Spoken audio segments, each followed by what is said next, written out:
Merci infiniment à Miyazaki pour ce formidable exposé, certes un peu rapide, mais aussi un peu terrifiant, surtout quand on parle de guerre, ce genre de choses. Je propose maintenant au professeur Paul Debinski de venir rejoindre Mirette sur scène et d'attaquer les 20 dernières minutes de cet après-midi anniversaire, d'anniversaire des 40 ans de Pont-Aval, en vous remerciant de votre patience et en vous passant la parole si on veut bien. Alors, si vous êtes d'accord, il y a 2 micros qui circulent dans la salle, et comme pour tout anniversaire, on aime bien avoir des personnalités, des gens importants pour les anniversaires. On a la chance d'en avoir une de ces personnalités, c'est M. Maurice Tornet, conseiller d'État à Valaisan. Et je crois que M. Tornet, vous avez une question à poser à l'un ou l'une de nos intervenants. Alors, à vous la parole. M. Tornet, juste ici, si quelqu'un avec le micro veut bien transmettre le micro. Voilà, il arrive gentiment.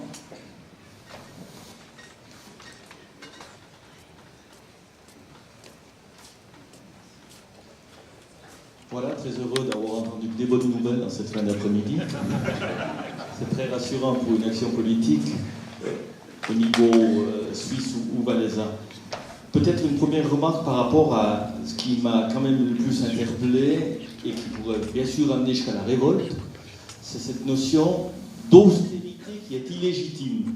Et j'aimerais bien vous entendre sur un développement un peu plus approfondi, parce qu'on a vécu la révolte des peuples du nord de l'Afrique, dû entre autres au fait qu'il n'y avait plus rien à perdre, donc pourquoi ne pas descendre dans la rue, quitte à perdre sa vie, quand on n'a plus rien à perdre.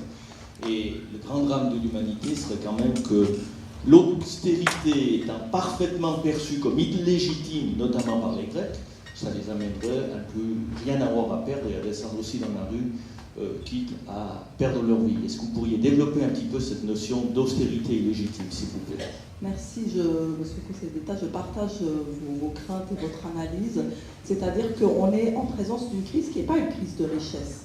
En réalité, l'Europe n'a jamais été aussi riche. Les États-Unis, globalement, n'ont jamais été aussi riches. Le monde est richissime et il y a des peuples qui sont maintenant appelés à s'appauvrir, à se serrer la ceinture, tout en ayant des richesses sans commune mesure qui ne sont pas à eux. C'est une crise de distribution, une crise de spéculation. Les spéculateurs étant non punissables, le problème de leur réglementation étant impossible à saisir, parce que l'Allemagne a essayé de réglementer, on lui a dit qu'elle peut le faire sur son territoire, mais Londres et Washington se sont opposés à toute réglementation du négoce de dérivés, qui sont le principal instrument pour faire des raids contre la dette de tout un pays. Eh bien, cette impunissabilité fait que les peuples sont impuissants face à cette situation. Ils ont un pouvoir d'achat qui se réduit, leur salaire baisse, leur pension diminue, on leur dit qu'il faut maintenant s'apprêter à économiser, que le crédit va devenir plus difficile, tout est compliqué, sans que eux, ou que leur prodigalité ait vraiment à voir avec cette crise. Ce n'est pas les excès de dépenses des populations qui ont amené ça. Bien sûr que les gouvernements d'Europe, et c'est important de le dire, ont mal géré leur budget. Ce n'est pas un secret que les Grecs ont une énorme évasion fiscale, leur budget était mal tenu, ils ont même essayé de simuler leur véritable situation pour rentrer dans Maastricht. Mais je trouve que la part, quand on regarde vraiment les chiffres, la part de culpabilité, de responsabilité de la mauvaise gestion des États et des excès des peuples est faible par rapport à la part que la spéculation et ces bulles spéculatives ont prélevé sur les économies réelles. Il ne faut pas oublier qu'il y a eu un choc récessionniste et fiscal majeur en 2009, après la bulle immobilière et boursière qui a éclaté et qui a été importée en Europe. Elle a commencé aux États-Unis avec les subprimes, elle a été importée en Europe parce que par mimétisme monétaire, la Banque centrale européenne avait copié les pratiques de crédit gratuit de la Fed américaine. Et donc on a eu des bulles immobilières en Espagne, en Irlande et en Angleterre, un affaissement des valeurs immobilières aussi et des bulles de crédit aussi dans ces pays. Et donc c'est cette pratique d'excès financier qui a quand même prélevé une énorme part de la croissance des PIB de ces pays. Je peux ajouter quelque chose? Oui, allez-y, sans problème. Je crois que bon, tu as parlé tout à l'heure d'austérité illégitime, moi j'aurais tendance à parler de l'austérité insensée. Insensée pour la simple et bonne raison que assez rapidement on arrivera à la conclusion qu'une partie de la dette est non remboursable. Elle est non remboursable tout simplement du fait du montant. Alors l'intitulé de notre session, la faillite des États. Ben, le problème, on peut dire, le Valais a une expérience, je crois, en termes de faillite de collectivité publique ou quasi-faillite de collectivité publique, mais c'est une des rares exceptions. Mais l'assainissement d'une situation de surendettement, c'est le pas dans la bonne direction. Pour le moment, on ne peut pas le faire. On arrivera, je pense, à force de serrer cette vis d'austérité qui ne mène pas à grand-chose, parce que le pas de vis va se terminer, comme on vient de le dire, amènera à revoir les ardoises, et ces ardoises devront subir une restructuration. Ça, cet argent, il est allé quelque part, il n'a pas disparu. Si on n'arrive pas à rembourser ses dettes, ça veut dire que tous ceux qui ont récolté énormément de profits sur l'effondrement de ces dettes, le coulage, le saccagement de ces dettes, cet argent a été réalisé. Il est maintenant en main privée. Voilà. On peut discuter sur où est-ce qu'il est, mais je crois que le point central, c'est qu'il faut passer par une restructuration de la dette. C'est douloureux, ça devrait impliquer tout le monde, et en même temps permettre au système financier, par une adaptation des réglementations, d'avaler en quelque sorte cette restructuration sans s'effondrer. Ça, c'est le premier point. Le deuxième point sur l'austérité qui me paraît fondamental, c'est celui que les sociétés, on peut blâmer les politiques d'avoir trop dépensé, c'est vrai jusqu'à un certain point, mais tout n'est pas quand même là-dedans, c'est que derrière l'économie, il y a une société, et les sociétés occidentales sont des sociétés malades. On peut se poser la question si elles existent encore. Les chartes sociales qui ont été déplacées... Les chartes sociales qui ont été déplacées de l'attention, on pourrait dire, des familles, du voisinage, des villages qui ont été déplacés vers des services spécialisés, ben ça se traduit en bonne partie par les capacités d'endettement dont les politiques ont profité. Donc j'ai l'impression que l'austérité, elle est illégitime, j'ai un problème avec le terme, elle est insensée si elle n'est pas accompagnée en même temps d'une restructuration de la dette et d'une réflexion sur ce qui est portable par une collectivité publique. Le poids qu'elle a aujourd'hui à assumer est insupportable encore. Donc l'austérité a un sens seulement à cette double condition. On est loin de la ronde. Parfait, merci infiniment pour ces réponses. Merci à M. Tourné pour sa question. Est-ce qu'il y a d'autres questions dans la salle? Je vois un bras qui se lève vers le fond. Le micro va arriver dans quelques instants. Il va faire une deuxième question, M. Tourné. Donc, je vois qu'il, comme la salle, il n'est pas fatigué. Hein. Allez-y. Bonsoir. Bon, je vais parler assez fort, si on ne m'entend pas avec le micro. Gérard Godel, chef d'entreprise au pluriel et ancien président du DI. Je n'ai pas la prétention d'avoir l'éloquence, la brillante éloquence et les compétences des deux orateurs que nous avons ce soir. J'aimerais partager votre optimisme à vos conclusions, mais aujourd'hui, si on en est là, je m'explique, c'est que j'ai perdu la confiance au niveau du politique. Je pense que si la crise mondiale dans laquelle nous sommes confrontés à l'heure actuelle en est là, c'est dû certainement, pour ma part, à la faillite du monde politique. Que ce soit au niveau local, que ce soit au niveau national ou au niveau international, les politiques ne sont pas impliqués dans la gestion financière, ça ne touche pas leur porte-monnaie. Je m'explique, en tant que chef d'entreprise, lorsque nous commettons des erreurs, nous le payons cash. Ça peut aller jusqu'à la faillite de nos entreprises si les décisions sont mauvaises. Or, dans le monde politique, lorsque des décisions sont prises, le porte-monnaie, généralement des politiciens, des députés, je parle au niveau même mondial, ne sont pas touchés. Un dernier exemple vient d'être cité cette semaine au niveau national avec le projet INSIEME. Des centaines de millions ont été jetés par la fenêtre suite à la faillite d'un contrôle du système politique. Vous avez une question? Alors, aujourd'hui, si j'en reviens à ça, c'est mon idée. Oui. Il y a il y a cette impunité il y a 150 millions. Imaginez dans une entreprise, on paye cash. Là, 150 millions sont jetés par la fenêtre, personne n'est responsable. Au niveau mondial, je suis entièrement d'accord avec vous, même si je ne suis pas aussi spécialiste que vous.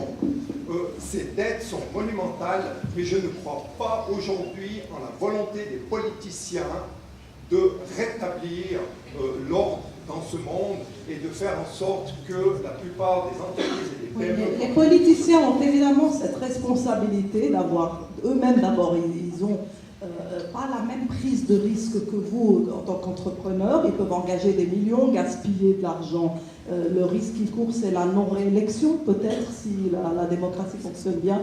Mais et surtout, la punissabilité, pour moi, la plus grave, c'est celle pour le secteur financier, puisque aucun dirigeant de banque, suite à cette crise, qui a prélevé peut-être 10 000 milliards de dollars, on estime, qui a enlevé 10 000 milliards, effacé 10 000 milliards de richesses dans la surface de la planète, personne n'a été puni. Mais qu'est-ce qu'il faut faire pour être puni en tant que banquier? Je ne sais pas. On a tout simplement, on n'a pas juste pas puni, on a récompensé l'échec. On a récompensé l'échec en fusionnant des banques défaillantes, en faisant des géants bancaires qui existent aujourd'hui, comme Bank of America, Merrill Lynch et d'autres groupes, qui recommencent à spéculer. Et donc si Paul dit qu'il n'y a pas de solution pour la dette, moi je dis si toute cette dette s'est accumulée et que plus personne va payer, sauf à la limite les investisseurs qui détenaient des titres, bon, si on va punir personne, eh bien, ça va recommencer et on aura le double, cette fois, de risques engagés. On a déjà un risque quasiment sans espoir. On a 800 000 milliards de dollars de dettes, de dérivés en circulation. C'est 10 fois le PIB mondial. Pour moi, il n'y a aucune quantité de fonds propres qui peut couvrir ça. Aucune quantité de fonds propres bancaires. Et donc, les risques sont déjà là. Ils s'accumulent parce que le système a récompensé l'échec. Allez-y.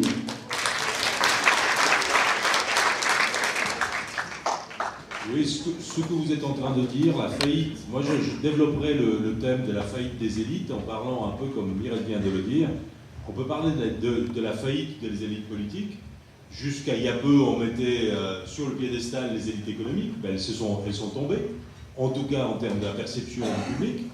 On mettait aussi sur un piédestal les élites scientifiques, notamment les professeurs de finance qui savaient que. Ils ont pris un peu un pli, on peut dire comme ça. Il y avait des élites spirituelles qu'on en décrédibilise tous les jours. Donc, il y a un problème de légitimité dans nos sociétés. Il y a un problème sérieux de légitimité. Mais je crois quand même que la clé de la maison commune qu'elles appellent Suisse, l'Europe ou le monde, elle passe quand même par des actions politiques qui ont certes oublié une notion clé, qui est celle du bien commun. Le souci, le fait de parler uniquement de son propre porte-monnaie, qu'il s'agisse du porte-monnaie du politicien ou du porte-monnaie du chef d'entreprise, nous amène dans un cul-de-sac. Donc là, le retour de la notion du bien commun, qui est un contour très peu précis, mais qui sonne bien, et je pense que personne dans cette salle dirait qu'il est contre le bien commun, même si chacun d'entre nous y mettions quelque chose de différent. Donc la redécouverte de cette idée-là, qui, sans société, sans faire société, sans lien social, on va nulle part. Et sans l'attention à l'autre, on ne va nulle part comme on est en train de le consommer.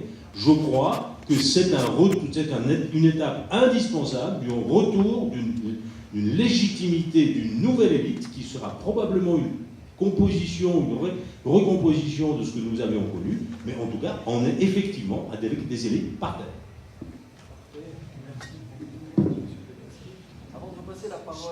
Le micro, s'il vous plaît. Merci beaucoup. Avant de repasser la parole à la salle, je crois que M. Tourné avait une deuxième question. Puis, globalement, si on pouvait faire des questions un peu plus rapides et des réponses un peu plus rapides, ça permettrait à d'autres personnes dans la salle, j'ai vu pas mal de bras qui se sont levés, de pouvoir poser leurs questions avant 18h, 18h05. À vous, M. Tourné.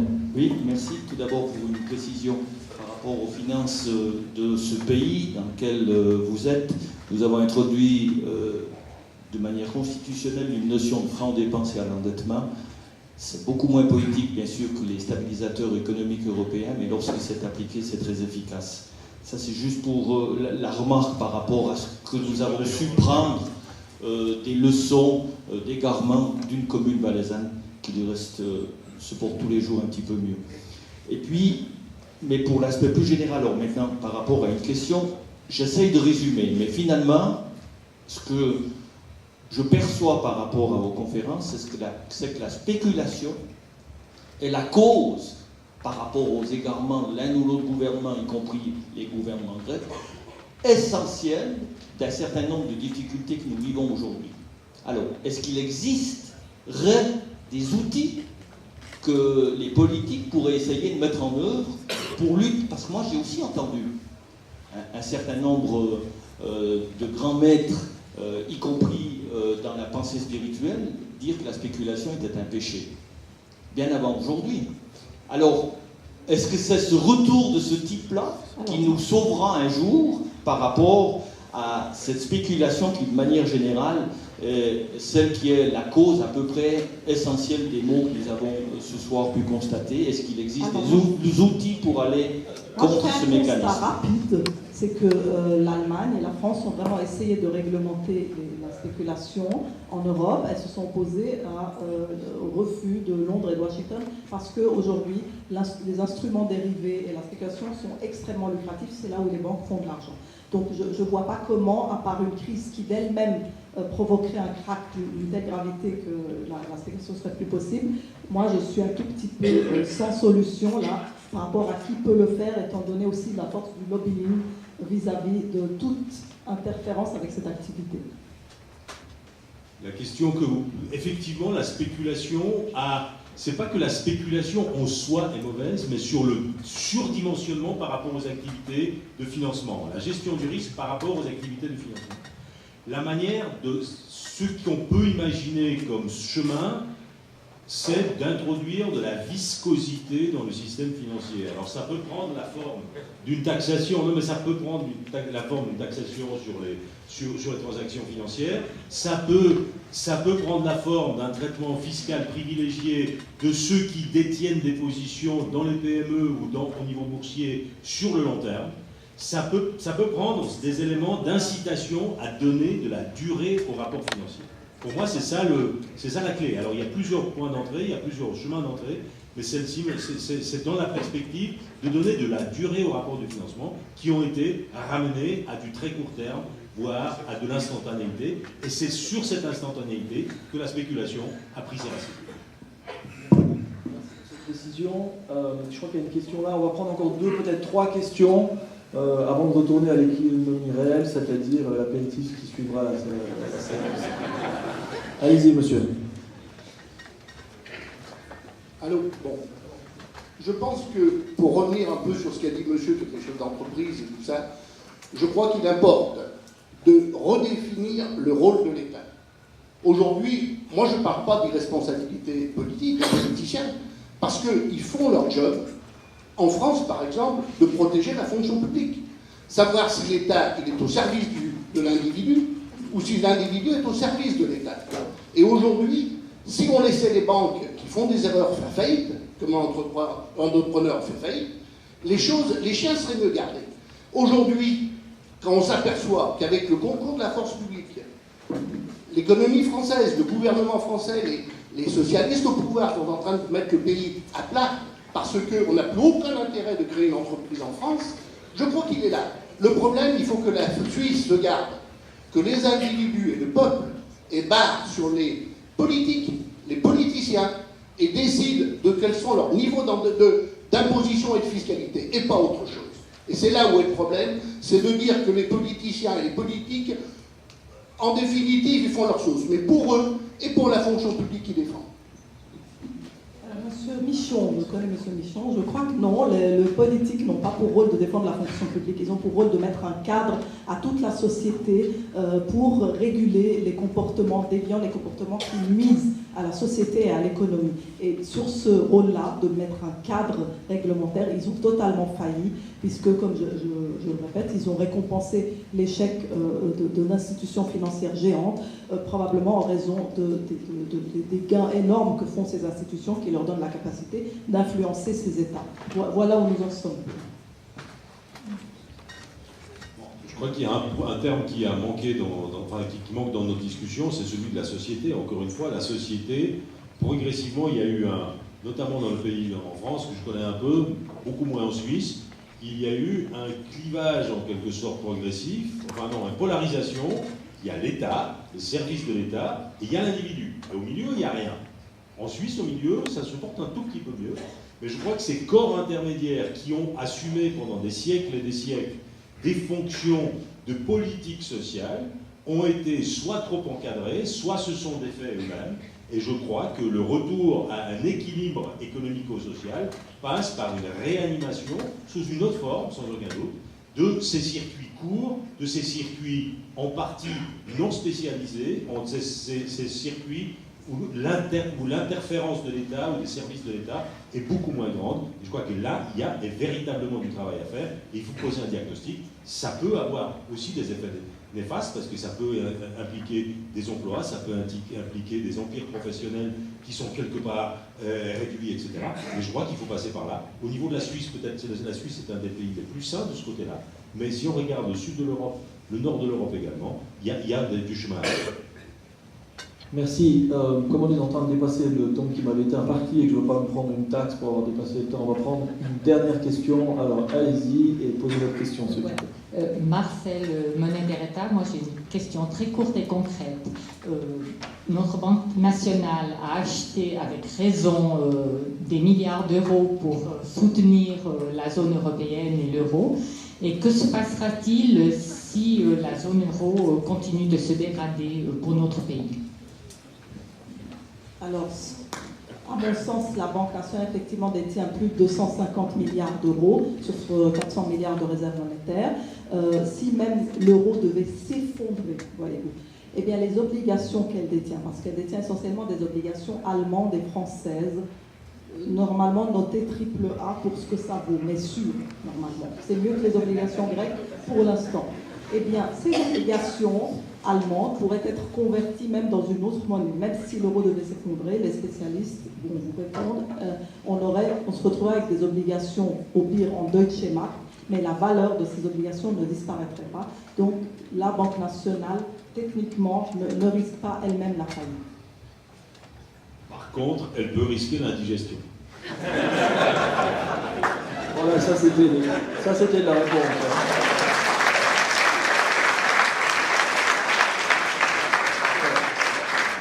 Avant de repasser la parole à un président de Contaval, Antoine Bombin, très heureux, je voulais remercier M. Paul Belitsky et Mireille Zaki pour leur conférence et surtout d'avoir accepté le jeu de ce court débat. Et sans plus attendre, je passe la parole à Antoine Bombin.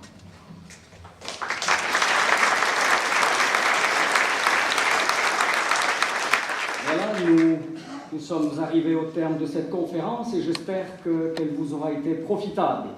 Un tout grand merci à nos deux conférenciers pour la qualité de leur présentation et de leurs prestations. Et en guise de remerciement, j'aimerais leur remettre un petit présent. À l'émission TTC lundi passé, on parlait d'un nombre inconnu de litres qui étaient consommés à Fort-du-Valais. Il y en aura quelques-uns qu'on vous remet maintenant à titre de cadeau.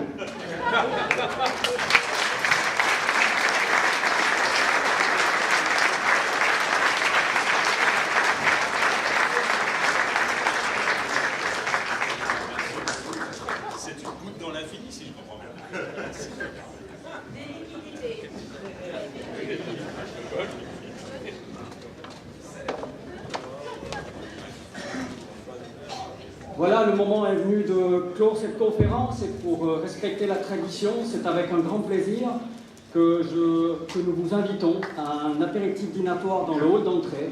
Je vous dis merci pour votre participation, merci pour votre attention et au plaisir de vous revoir à bientôt. Merci.